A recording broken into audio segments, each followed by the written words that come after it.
My name is Trenton Horsley. I am a senior student at the University of Victoria. I will be graduating in June with a Bachelor's of Science in Geography with a focus in geomatics, including GIS. And I am the guy to ask about all things SOGS mappers. So yeah, I didn't really know exactly where I was going to go with it in terms of like how I was going to apply those skills that I learned in school to the real world. But SOGS mappers just kind of ended up happening in terms of like it was something relatively easy for me to do that was offered to me as like an opportunity. So I took it up and then ended up liking it a lot more than I thought I was going to, or feeling a lot more purpose to continue on and like do a really good job at this than I thought I was going to. In the first world, like we're much more privileged than people are in like developing countries in terms of like the density of the spatial data that we have.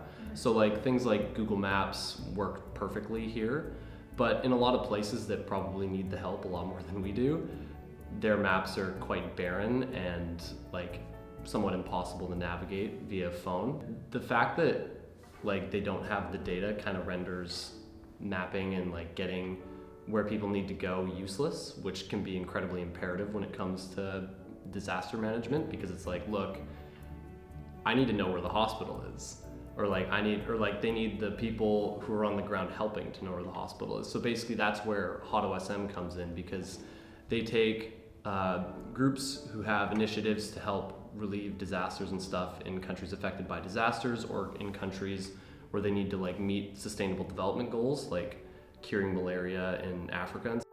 And the Mapathon is just an idea of getting a bunch of people in a room for a set number of hours to work on one of these tasks.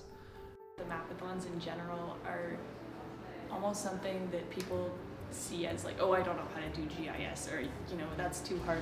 There is no experience necessary we literally walk you through the process of creating the account, learning how to use the software, and you could do it at home too. It's not just strictly within the Mapathon. People want to like press a button on the internet and feel like they're helping. Like whether it's share this photo and donate $1 to saving the whales or what have you. Whereas one thing that gave me a lot of purpose about volunteer mapping in HotOSM is that like I'm actually clicking a button and making a difference, because hopefully this data will be used by somebody who has like good intentions or actually needs the help, which drive myself to both make this a bigger project as well as like get other people enthusiastic and that sort of thing.